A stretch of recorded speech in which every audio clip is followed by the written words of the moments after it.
Good morning, good afternoon. My name is Shao Jinchai. I'm a senior researcher at the Educators Without Borders International.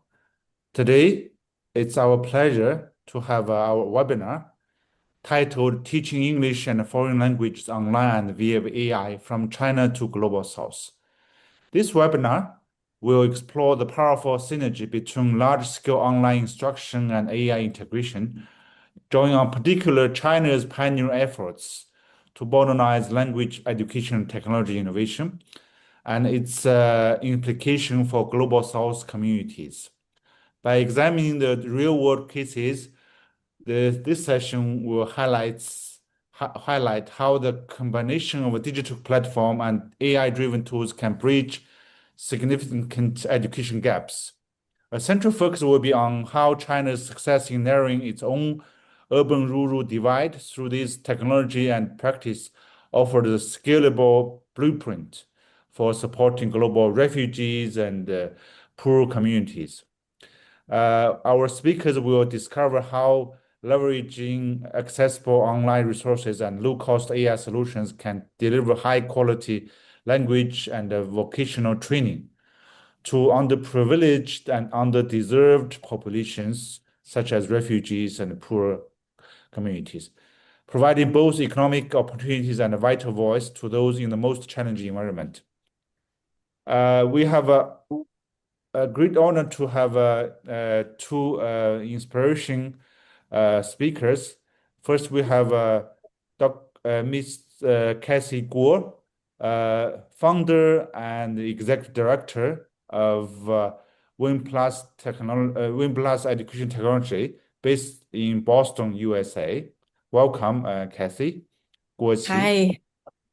Hi, everyone. Thanks so much for having me. And then we have a second speaker, and Miss Tao Chen. She is the founder and director of Sia Language Studio from Nanjing, China. Welcome, Chen. Hi, thanks for having me here. Yeah, we'll allow you to give more detailed introduction and about yourself, your organization, and your work. And in particular, we'll invite you to address the below questions, and you can address them partially, selectively, or from like your own expertise and insights, like how the lessons we learn from China can benefit the Global South community. That's the big one.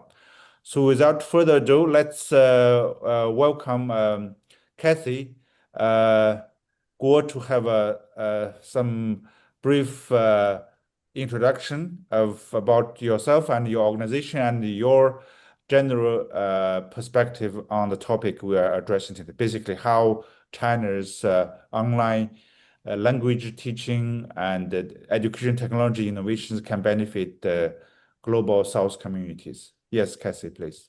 Okay. All right. Good afternoon here. I am at Bangkok, Thailand, attending a United Nations conference on sustainable development of the Asia Pacific region. So I feel like this topic is super aligned with what I'm attending, speaking on topics of different SDG goals and how China and different countries in Asia, especially Pacific Asia, that we can benefit together. So again, thanks so much for this opportunity to speak. I really appreciate and approach this topic from three lenses: policy, technology, and equity.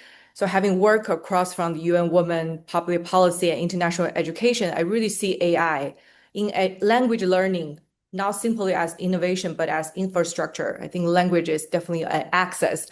Speaking English, we can access so many different opportunities and to build that gap and bridges across the borders.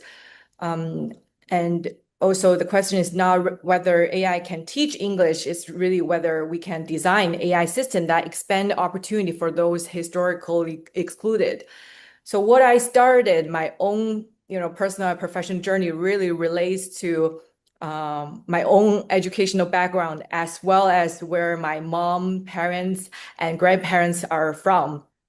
So I grew up in Beijing, China, originally came to the US for college and graduate school when I was 18 years old. So for the past 17 years, I've been living in the US and learned the best practice and technology, how, first of all, internet and then the Internet of Things, IoTs, and now artificial intelligence has really advanced educational approach and systematic, strategically changed how we learned.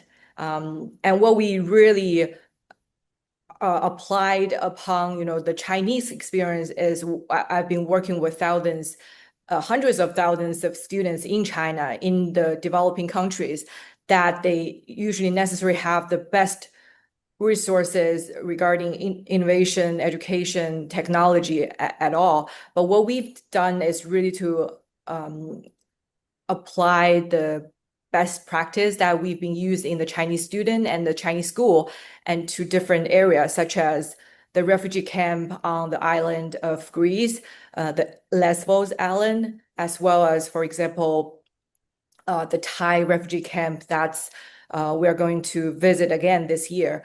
So, basically we have such big population. We have a very broader approach to the different region that's very, very different from each other. So we see the private public partnership as one of very important aspect, and that really applies to Global South. And we can really work with the public and private partnership. For example, the big companies that has the philanthropic branch and talk to the responsible person that can help build that partnership. And this really adds to their SDG goals and add to their ESG goals, and to help them to really show their brand and their image to help the disadvantaged regions, not just in China, but also around the globe. So that like disaster control, the benefits of helping out can do good and can really show examples to a lot of different enterprise in China. And the second of all, I've been helping the youth to learn how we can, as students from 12 years old to 24 years old, how they can really present themselves and really use their voice in this era of AI and social media. We can really start very small, personal, and to work with a variety of region and the audience, and really to give voice to the voice that never heard. So for example, I've know some of the students who are from Palestine, and during the past several years, we've been working together and to use our own company's platform, the AI tools, and to help them writing essays, learning English, and that really helped. That helped hundreds of students, first of all, start to learn that this is a way to very quickly benefit their educational journey, but also they see that as a tool to advocate for broader institutes. And there's so many examples like this. So today I'm here on the fourth day of this UN conference, and really they are giving voice to youth. And we have 3 panels that talk about clean energy, clean water, about the Iceland, about a lot of different glacier, issues that's like a very high level. Sometimes we only think of UN officers are dealing with it, but the youth are currently really learning the research and use the best practice and to like educate the adults and how we can use the best technology platform to advocate and to really convene people to work together on different issues. I feel like this youth movement empowerment is super important, and I'm so lucky to be in this field. And I have so many more things to share, but I would love to have Dr. Chen, to have her perspective on this. Thank you. Thank you, Ms. Guo, for your insights, in particular from a global international cooperation perspective and public policy uh, insights to advance education technology for the underprivileged community in Global South. We look forward to hear more about uh, specifically the either practices or technologies or good examples from global communities about this uh, teaching languages online or via AI uh, to benefit more. So we have Miss Tao Chen. Actually, she is more like let's say, in the front line of teaching English, teaching foreign language to many students online. So I think she has the first-hand information, first-hand experience on how this, uh, in particular, how the technology or how the future uh, platforms can integrate and can benefit more communities. Uh, Ms. Tao, can you open your camera and discuss? I think it's open. Can you see Oh, me? okay. Yeah, yeah, now. Okay, yeah, now. Yes. What about now? No, it's not work. Can you just Let me see. Yeah. now? It's okay now. All Oh, right. yeah, yeah. Mm. Okay.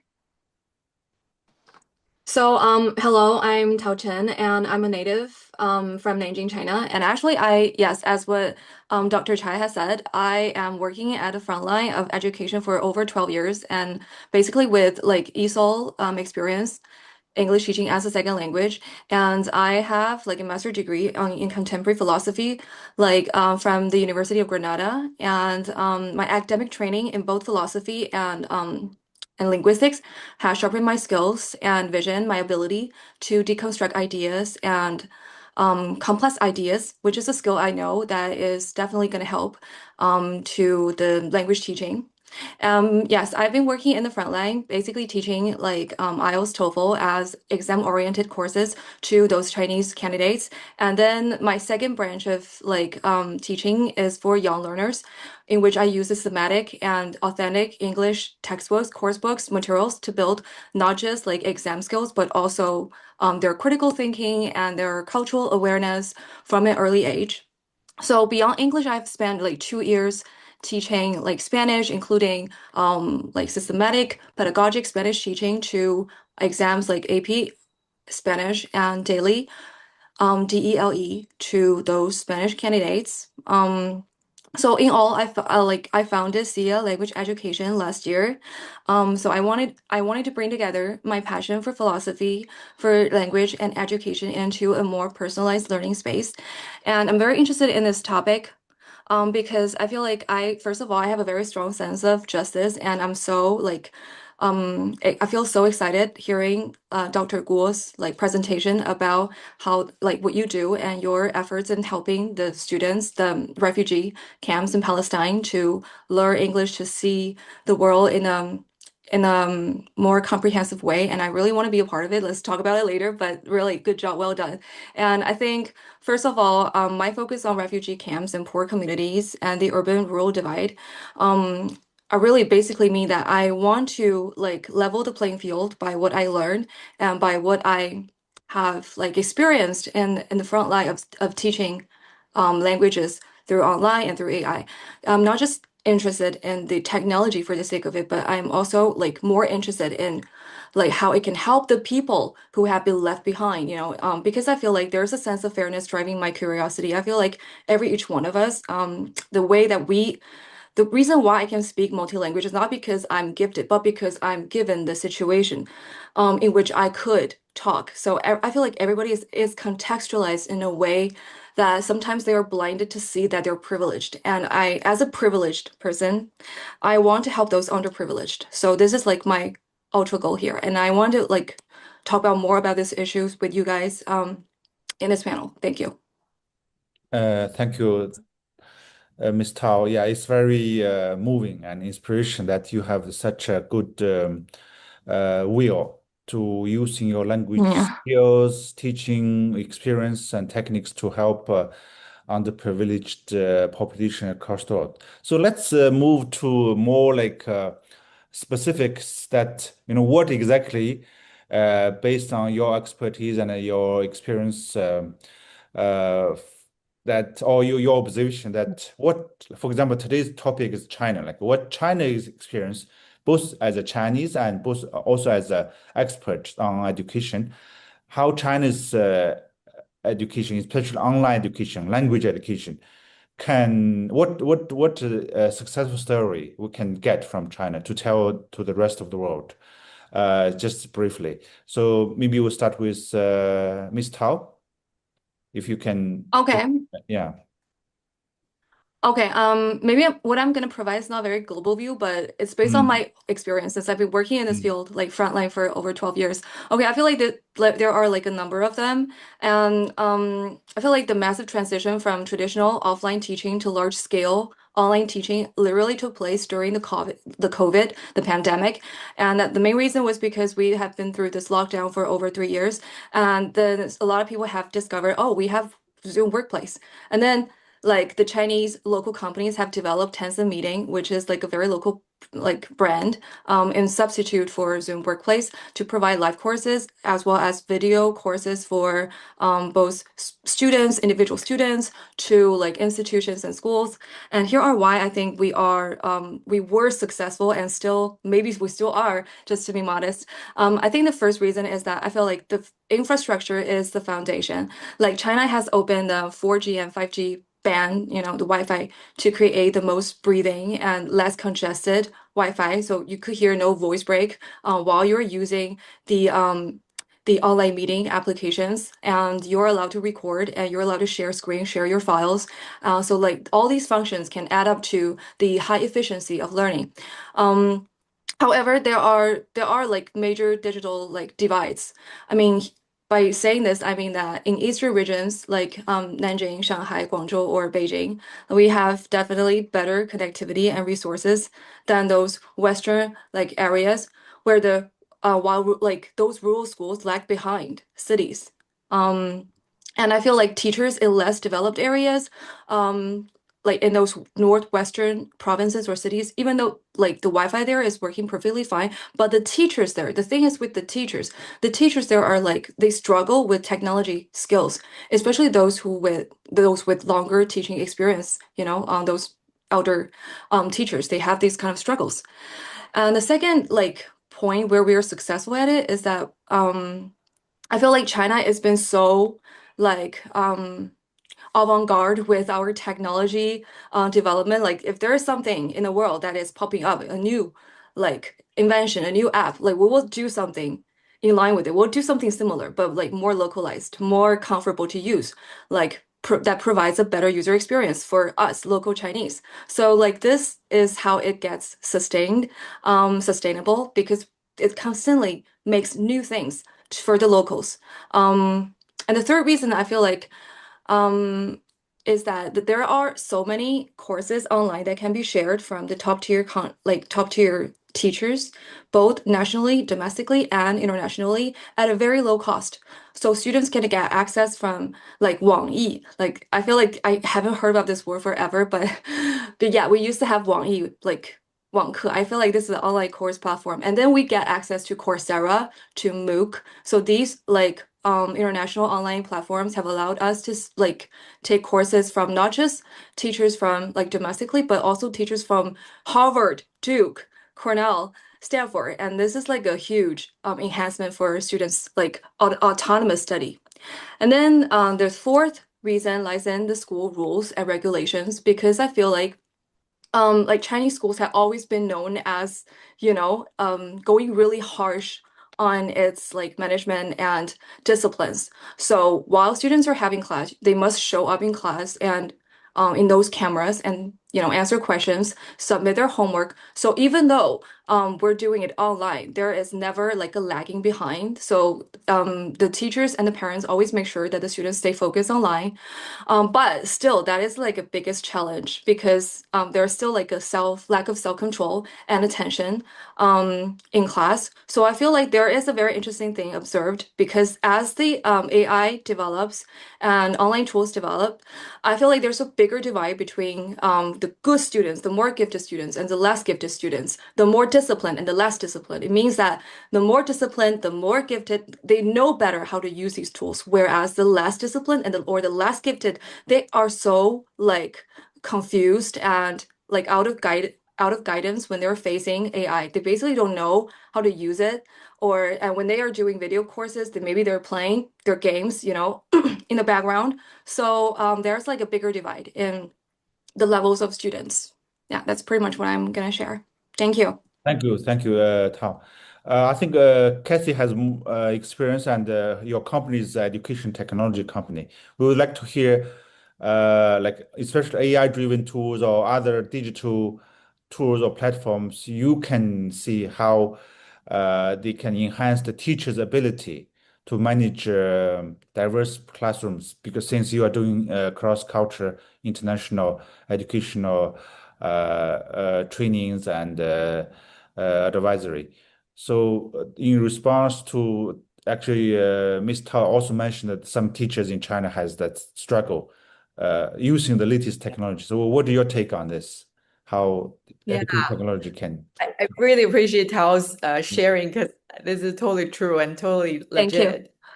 And it's so special in the Chinese context. I love this topic because definitely there's so much we can learn as Chinese educator, but there's also a lot that like different other countries can learn from China.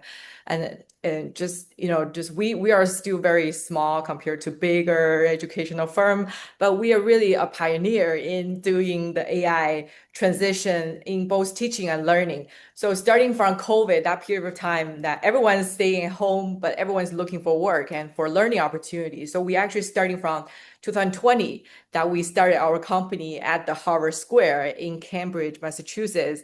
And we already have 30 very high achiever from Harvard, MIT, Penn, UPenn, and a lot of Ivy League schools. And they joined our company because they want to explore the opportunity to, you know, benefit more population in China, you know, through online source.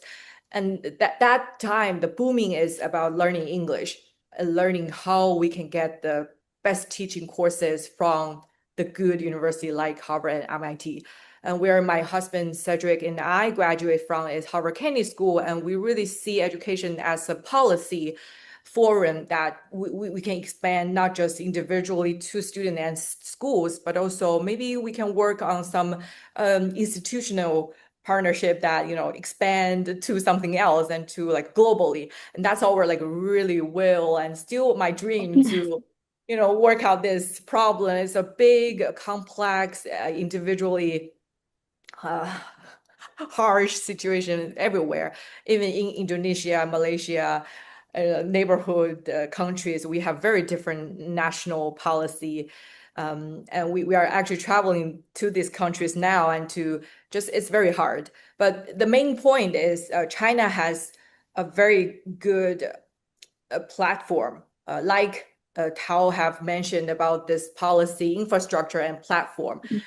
We are very efficiency driven. Everything is about, you know, being fast, being like occupy the markets. So at first we start from the fourth and fifth market, which means it's lower tier cities. They want to learn English, but not like necessarily have better resources like first tier cities. And the demand are extremely high during that 3 years before the you know, the industry shut down for the outside training courses around 2021, 22. We see that booming, and we have been providing and recording all kinds of teaching resources from professors from different really, really good school on like 30 topics, on 30 majors. And they are learning teach English through that way and through this like a very good spread of internet. And even without internet, our company at that time developed a tablet. Even without internet, we record and we put all the 4,000 hours teaching courses in the tablet. And so students from rural area, as long as we work with philanthropic efforts, they will have a tablet by themselves.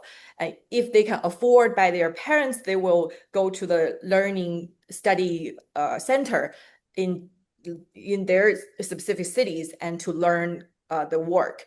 And those work are not just English. They're also including K-12, especially the middle high school material that they can advance during the COVID time. So they didn't left behind because of the lockdown or because of the teachers' unavailability. But through that AI embedded technology, we really have helped, I think, 10,000 of students. Oh, no, yeah, 100,000 students that's really working through their way in that 2 years. So I feel like that's something really work well, especially in the fourth, fifth tiers cities.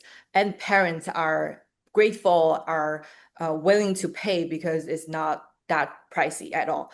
And the second thing, I think for teaching, like Dr. Chai's question about the teaching efficiency is really how we train the teachers.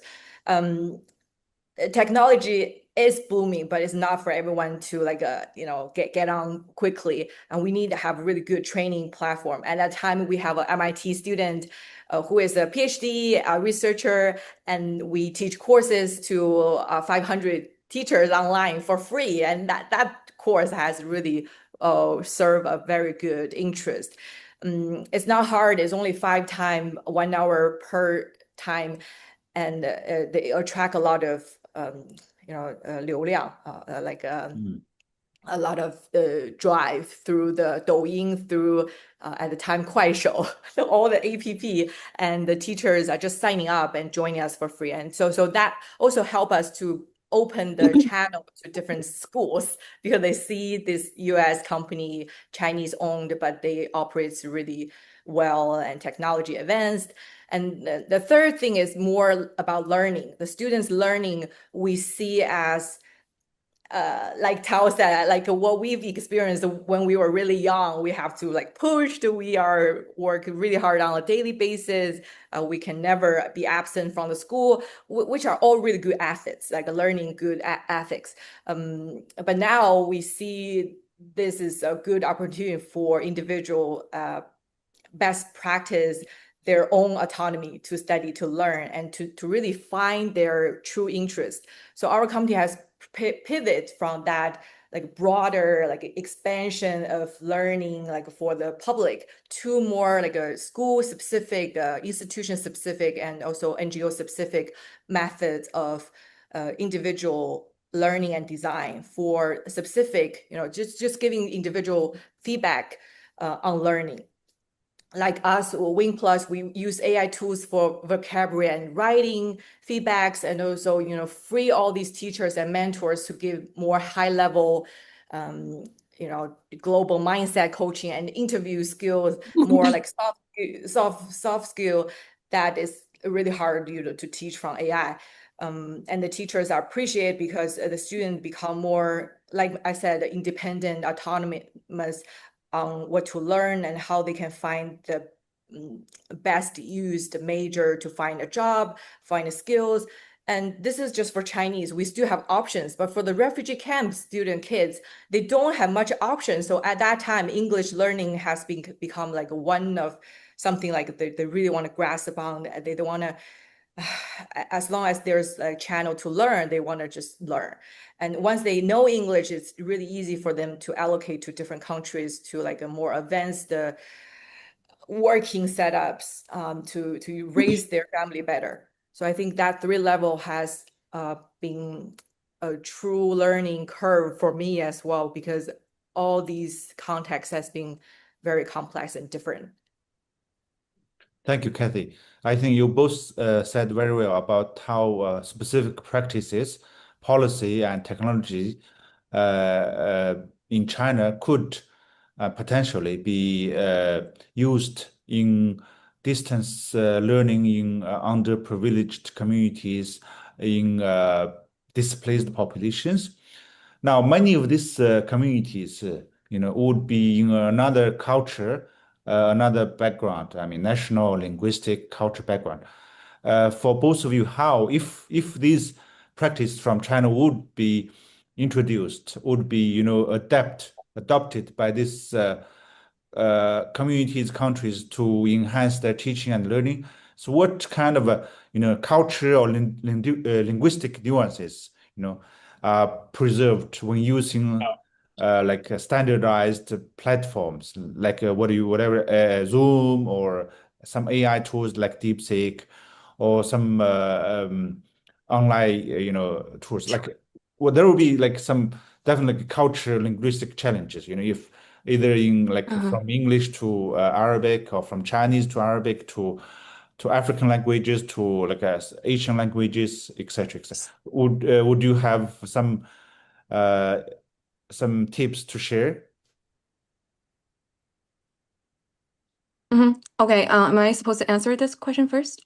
Yeah, yeah, Okay, yeah. um, Welcome. okay, sure. Well, I think ensuring like AI tools in these areas, I feel like is the main goal is to adapt the technology to the people and not force the people to adapt to the Mm, technology. Like most of the AI tools right now built are like built in English or Chinese, like DeepSeek. So I feel like this definitely poses a threat to their learning because those people in refugee camps, they do not have the access to learning English already. So I feel like it has to be locally built. And we shouldn't build the tool in an office far away. And I feel like the AI must be like designed with the community, not for the community, but with the community. I feel like this concept is really important. This means to involve the refugees, including those less privileged groups like women, youth, and the elders together in every step, using their like language, not just language, but their way of talking, their syntax, their grammar. To identify the problems, to testing the prototype. Like I feel like a refugee camp kid probably when it's doing like math problems, asking the AI to develop like to design a math question paper for them, they will feel confused about why is it talking about the metro in Beijing? How long is it? Why is asking questions like that? Because those questions like don't literally mean anything for them. So I feel like it should be more localized. It's not just about the language, it's about the cross-cultural communication. It's about the problems in that culture, like things that people are concerned about. So it's more things that behind the language that the AI has to take into consideration to make people join in the design together, to co-create with the community. And then I feel like the second issue, the more technical one is to go like voice first, because I feel like a lot of people, the literacy levels can vary in those refugee camps, just as in those like northwestern areas in China. I feel like they can talk, they can speak, but they cannot read. Especially in the case that where Chinese characters can be difficult. But Arabic, I don't know, maybe it's like easier because it's alphabetical, but still, like the literacy levels can vary. And so I feel like the interface should be primarily voice based, which allow users to like speak in their own dialect. Yeah, dialect has to be taken into account because Arabic, there is standardized Arabic, but there are more Arabics that vary between tribes, among tribes. So AI must be trained on local speech patterns and not just textbook languages. I feel like furthermore, it must be like offline first or low tech first because, well, China, America, we have 5G, we have all the technology and infrastructure needed for such, grand, massive AI tools. But what about those refugee camps? We should focus first on basic mobile phones without constant internet, like as connectivity in those like places are unreliable. Um, and then I guess there should be like a better feedback loops created, like built in a way to give feedback. Like you can make it very simple. Just give a like create it like a thumb up or thumb down function for every output that the AI provides. Any mistransportation, no, mistranslation should be reported. Yeah, these are the ways I think which are gonna be functional for these areas.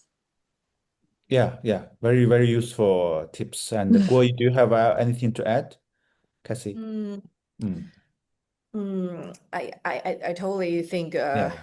child's perspective are very important. I even think about of all these countries I've worked with, English is not always the language to speak. So Mm, I have barrier to work on projects that's needed to be done. Um, I just maybe bring three little points to this topic about, throughout my experience working with UN Women, the agency that I really emphasize on gender equity, right? On like not stereotyping people across their gender, across their identities. I feel like these technology firms or even like Chinese government, every government has really been has to be more mindful of different perspective in this world. Take US, for example, take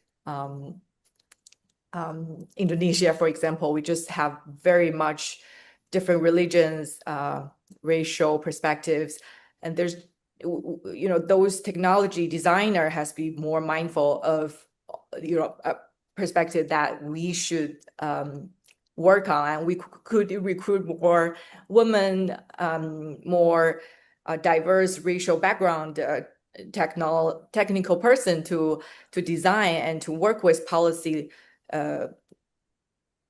governance, and that, you know, this is a mutual effort. It's not just about one technical person, one policy person. It's like a really work with everyone. And when I was at UN Women in Beijing office, I remember that we have been even just a law, like one piece of legal advice, we need to work with the government, with the enterprises, and with the foundation of the women, and it's just like a collective effort to push anything that's like a very broadly beneficial to a whole global audience.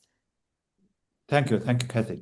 So I think all these technologies and policy and innovations practice eventually need, agency or agent to implement, carry out. So for education, remote education, education in underprivileged communities in Global South in particular, would be teachers. I mean, so one question here is like, will now, since AI and online teaching platforms, and Tao mentioned so many of this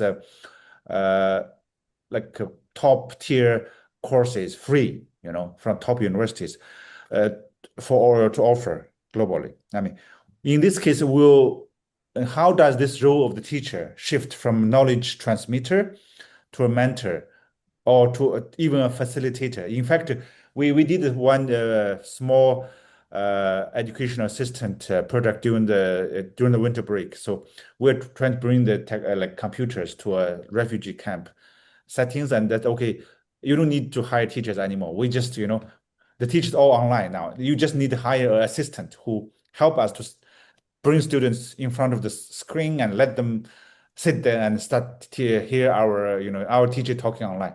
Will this, I mean, change the dynamic? And will this like shift from knowledge transmitter, teacher as knowledge transmitter? Like in the past, teacher has to give lectures, have to grade, have to do everything.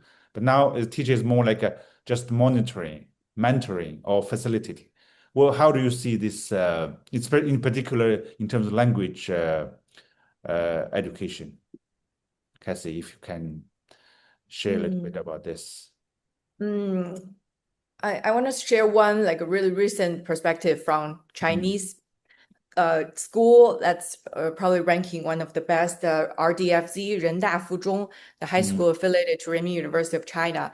And they just had an AI conference about a month ago before the Spring Festival. And what they are talking about is to see, you know, even we are such a good school and we provide good training to teachers and students for learning, how can we adapt to the current transition to like even more advanced technology, and how teachers can better facilitate students' learning. And what we learned is that it's really about the school and the policy, how they emphasize on the autonomous learning for students.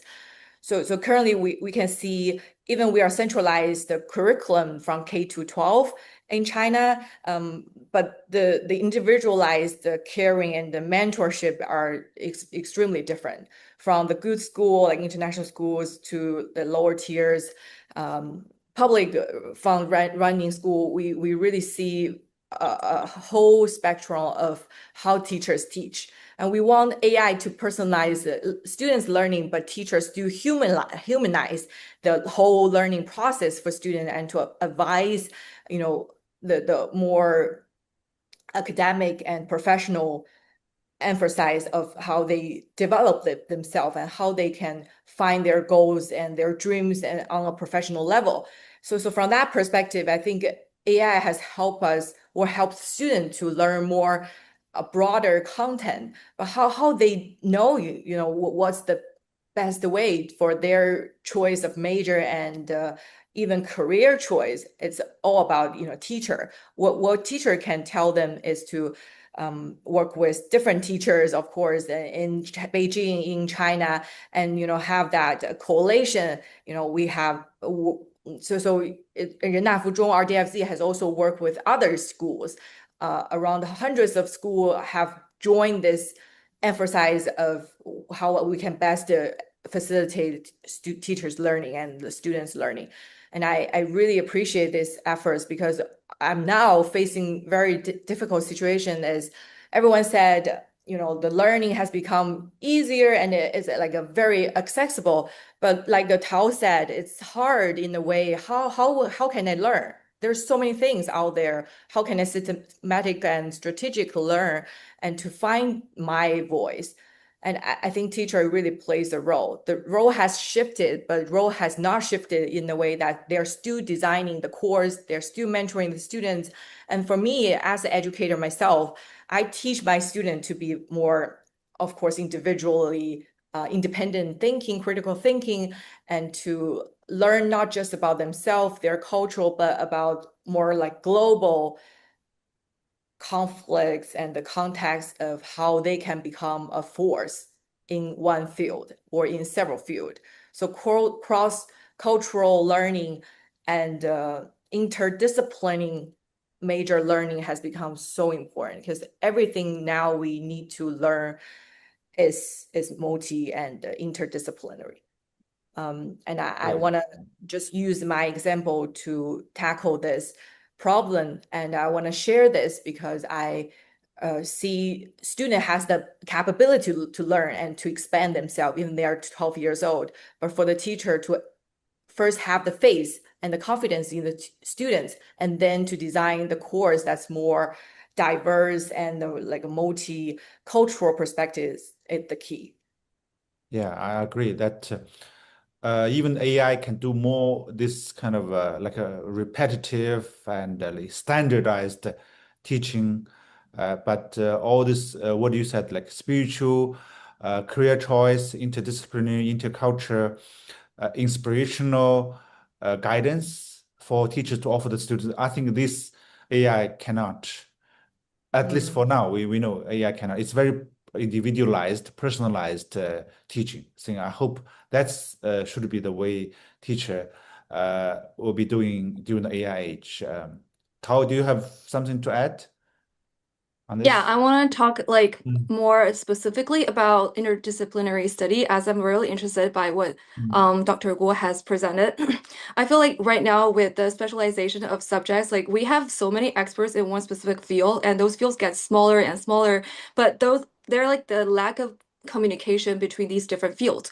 So what can teachers do is to invite students to think in a more cross-discipline way. For example, a student that is good at chemistry, but does he ever think about ethic problems? Like there are students inviting robots, but are robots doing us any good? Like we teachers, especially me as a philosophy graduate, I feel like what I can bring into their insight is to invite them to ask questions, to invite them to make connections between different like fields of study. Like just yesterday, I was teaching like a TOEFL student and a new concept student as like 新概念. We have this textbook for like school kids, the K-12 education. So like the kid was getting so confused with am is are and with like he, him, his, like he gets confused with that and he memorizes it mechanically. He used AI to answer those questions. And it's like as much as he's using AI to help him do the exercise, nothing gets into his head. And in the end, I just invite him to think, why do you think in Chinese we only use 我 and 你, and we never change the forms of it? Why in English there are him, he's, and he? And he just like, oh, I never thought of that. And then I invited him to think in a very Socratic way, and we discovered together that, oh, maybe this is why English is like more preferred by the UN because it's more precise. It's more like yeah, but like in China, in Chinese, it can generate so many confusion. And also like I feel like and I asked him, do you know why like in Chinese we use 大家 for everyone? Well, 大家 literally means the big and the family. So 大家 together, it means like the big family. It shows the collectivism in our culture. So here I use these examples to guide the students to think, to make him fall in love with the subject and know what he's learning so that he can better guide himself. But that those kind of things cannot be done by AI because AI answer your questions. But to do that, you have to have good questions first. If all you have is very mechanic and like strategic questions like, oh, what is MSR and how to answer this question, you will never help yourself to learn. So what a teacher can do is a mentor. But what is a mentor? A mentor is someone that allows you to answer questions, invites you to think. So I feel like this is a very interesting thing I've noticed, and I hope that I could bring out more questions and allow my students to make mistakes, to answer, to ask questions. There needn't to be like the best answer, but there has to be a good question, and no question can be a bad question as long as you pose a question. Yeah. Yes, Oh, thank I you for love it. sharing. Tao, I want Thank to you. add to your points. It's just really inspirational to hear. Thank you. I feel like I want to be your student, like from day one. If you are my Oh, thank teachers, you. I'm gonna be like so much more proficient in English. That's But fun. I want to Yeah. share my experience yesterday. I brought a student from China to this UN conference in Thailand. And he is one of the top students in his school in Zhejiang province. And what my perspective would be like, he must be like English proficiency, like really good and confident, like talk all, very, very fluently. But what we've really sat down and talk is he's very self-blaming and like inconfident from inside of him. And he shared his like personal journey that it's just like during the COVID time, he's by himself. He's only on computer by himself. Like the parents couldn't really talk to him, and he learned so much from reading book, reading the online sources. But he didn't have a mentor for almost 3 to 5 years. I feel sad, but I feel like this is very common across the world. I feel that time really losing that personal connection and having fun with their classmates has really damaged their personality and the mentality and mental stability for many, many students. And from my perspective, I feel sad, but I also feel hopeful because this is a hard process to be through even for our adults. Like I had my baby girl during COVID, I have no support. But what I learned is become so resilient, so like hardcore in a way that I do everything by myself. I check everything online. I don't know anything about giving birth and raising a baby, but I just learn. So I feel like all these students are doing similar things, like a first-time mom, first-time, a teacher, that they teach themselves. They teach themselves how to learn online and talk to the robots, asking questions. Sometimes without a teacher, they can ask good questions, but with teacher, they can better ask good questions. So I really love that how you share that perspective. And I just feel so related of mentoring these young kids, bright eyes with their really kind heart, and they want to build NGO to solve different problems. But how they do it, they need their mentor, they need their like institutional support to really help them grow and shine. And these are our goal, our like a very, very key role to play. Yeah. Thanks for both of you for sharing this the personal side of the on how even AI is here, but teacher still play a vital role in mentoring, in providing personal, spiritual, and support for any student to grow and to learn.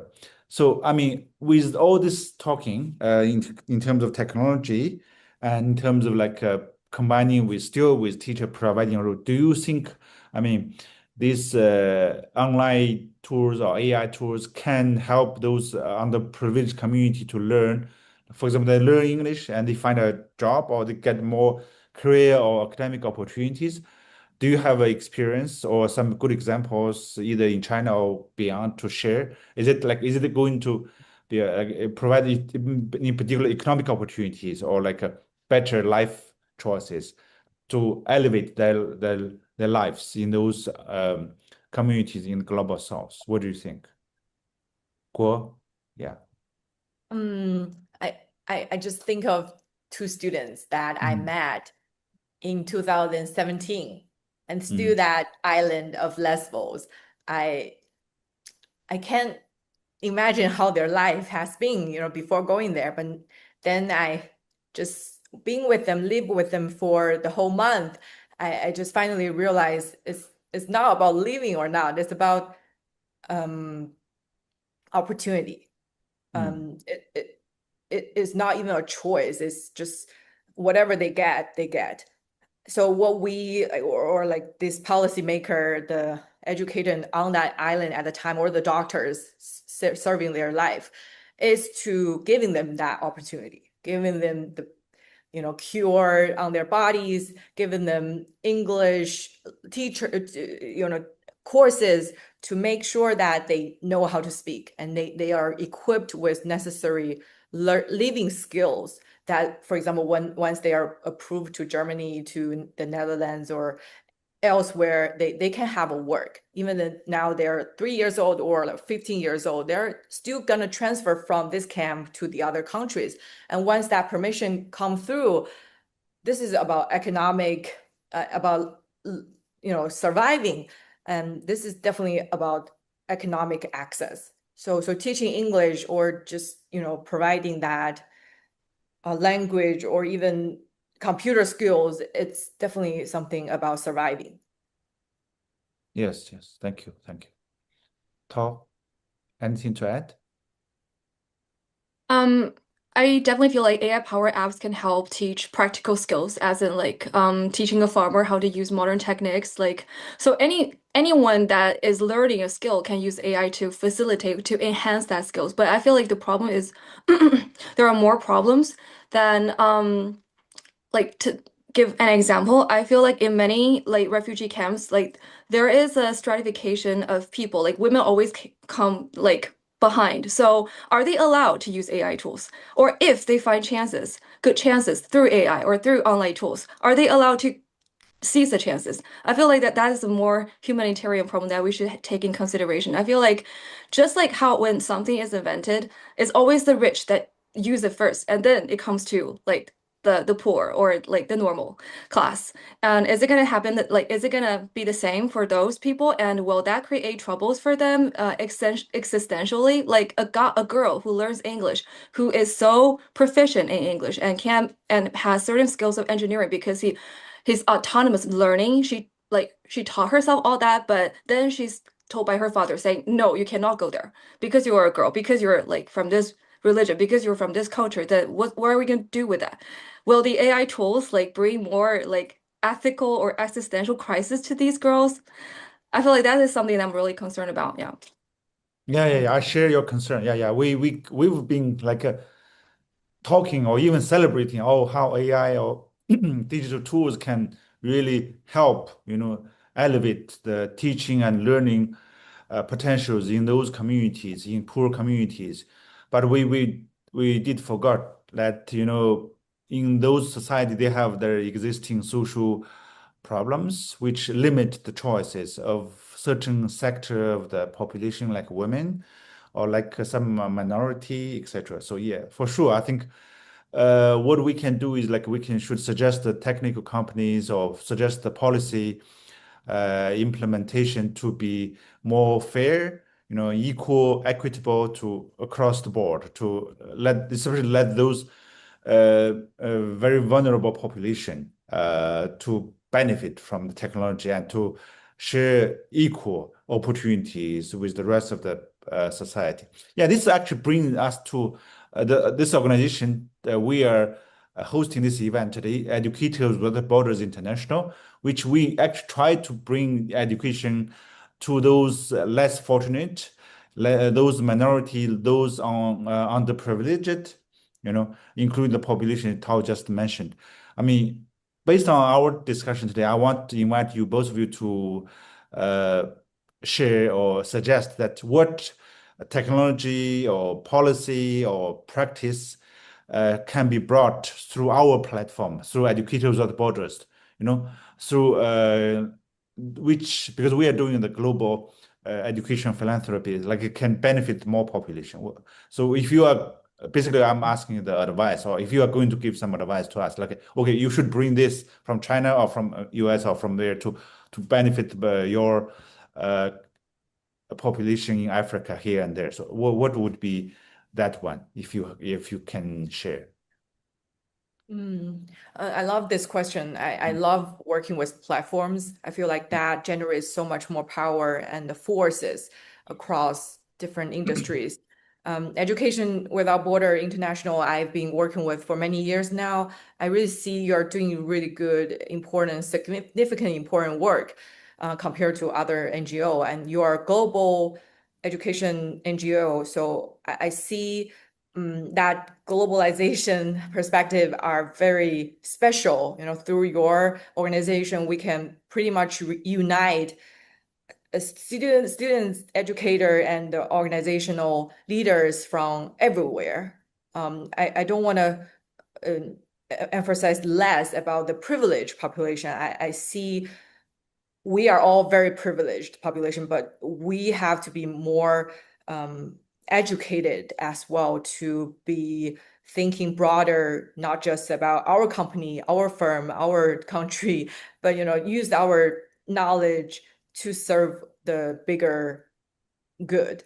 And I also hope that your organization can work with all these like a bigger company and the international, for example, youth council, those like a platform that we can work together with the youth, with the educator around the globe. So it's not just like a small scale, but more like an open-minded collaboration. And the other thing is, I'm currently bringing students to different UN events, United Nations events around the globe. Even though every trip is like 5 people, 7 people, is small, but we make changes. I think maybe that's some model we can use as well. We sign up for this conference, we prepare ourselves for a specific topic and to be a voice. And sometimes it can really become a policy and in making. And that decision maker are always on those meetings, and we can just reach out, network, and talk to them about our priority, and sometimes our really big priority, and they need big resources. So I feel like working with platform is one of like a good step. And I definitely would love to be one of the facilitator through this process. Most welcome, Kathy. You're always our good supporter and facilitator. Tao, yeah, maybe you can talk more a bit about technology or like practices from China can help us here.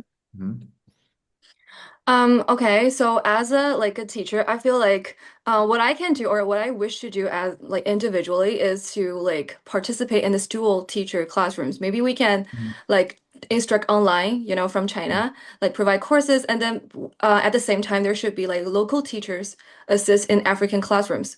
So yeah, I feel like that is something to be discussed, and that's totally like practicable.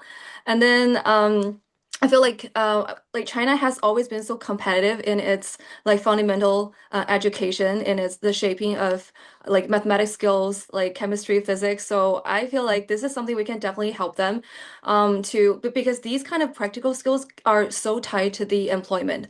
Yeah, like we can help them in the railway training, and I sorry, in like engineering and etc.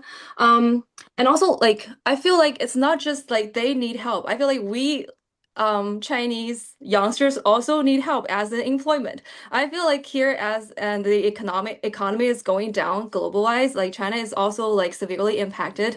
A lot of young students, they're losing jobs. They're like prolonging their studies in school because they cannot find a proper job. But they have this ambition in them. I feel like the youngsters, the Gen Z and the Gen Alpha, they need to be world citizens. They need to like find their jobs elsewhere. Maybe they're not allowed to step out of their country because their parents, that like as the only child, they don't want to, but at least they can work, away at, they can work away, no, not, they can work from home, work online, and, assist the people in need, and then contribute their effort in it and feel, more meaningful in our life, right? Because meaning is like a fundamental question to ourselves.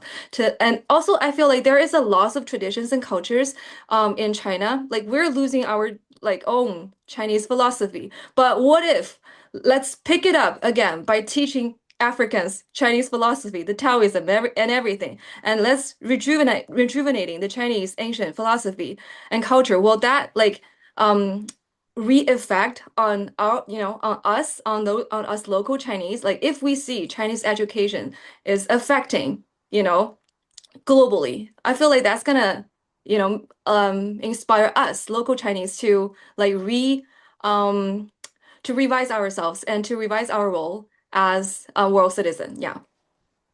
Thank you very much for Tao sharing. And Okay. we had a very exciting and fruitful discussion for this topic on how China's technology and experience with language teaching online or through AI integration can benefit global South communities. And I took this privilege to thank both of you and for participating and sharing your insight and stories to our audience of Educators Without Borders International.